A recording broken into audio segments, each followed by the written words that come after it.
Sir இந்த Samsung AC கொஞ்சம் temperature கம்மி பண்ணுங்களேன். Samsung application okay. ஹேவல்ஸ் கீஸை ஒன்று வாங்கணும்ல, அந்த கீஸை ஆன் பண்ணி விட்ருங்களேன். ஹேவல்ஸ் அப்ளிகேஷன் எங்கே இருக்கு? ஓகே சார் கெஸ்டியாக வந்திருக்காங்க, அந்த ஸ்மார்ட் லாக் கொஞ்சம் ஆப்லேயே ஓப்பன் பண்ணுங்க. ஸ்மார்ட் லாக்கோட அப்ளிகேஷன் இவ்வளோ அப்ளிகேஷன் இருக்குது ஹோம் ஆட்டோமேஷனுக்கு. ஓகே எல்ஜி டிவி மட்டும் ஆன் பண்ணிட்டீங்கன்னா. LG TV okay. இந்த மாதிரி ஹோம் ஆட்டோமேஷன் பண்ணுறங்கிற பேரில் ஸ்மார்ட் அப்ளைன்சஸாக வாங்கி வச்சுட்டு அதுக்கு 10 அப்ளிகேஷன் யூஸ் பண்ணுறீங்களா? அதுக்கு பேர் ஹோம் ஆட்டோமேஷனே கிடையாதுங்க. ஹோம் ஆட்டோமேஷன்னா என்ன, ஸ்மார்ட் ஹோம்னா என்ன அப்படிங்கிறத இந்த வீடியோவில் சொல்கிறேன். மறக்காமல் வீடியோ சேவ் பண்ணி வச்சுக்கோங்க. இதே மாதிரி 10 ஸ்மார்ட் அப்ளைன்சஸ்க்கு 10 டிஃப்ரெண்ட் அப்ளிகேஷன் யூஸ் பண்ணுற உங்கள் ஃப்ரெண்டுக்கு இந்த வீடியோவை ஷேர் பண்ணுங்கள். ஹோம் ஆட்டோமேஷனுக்கும் ஸ்மார்ட் ஹோமுக்கும் பார்த்தீங்க அப்படின்னா ஒரு சின்ன மைன்யூட் டிஃப்ரென்ஸ் தாங்க.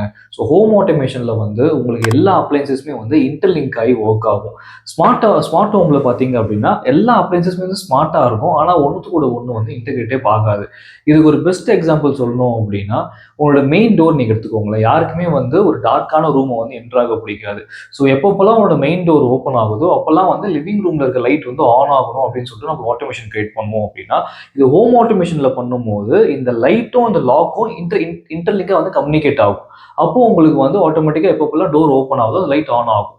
இதுவே வந்து ஸ்மார்ட் ஹோமாக இருந்துச்சு அப்படின்னா இந்த லாக்கும் லைட்டும் வந்து கம்யூனிகேட்டே ஆகாது. ஸோ ஆனால் இதில் மேஜர் அட்வான்டேஜ் என்னன்னா உங்களுக்கு ரெண்டுமே வந்து தனித்தனியாக அப்ளிகேஷனில் ஒர்க் ஆகும். லாக் தனியாகவும் லைட் தனியாகவும்.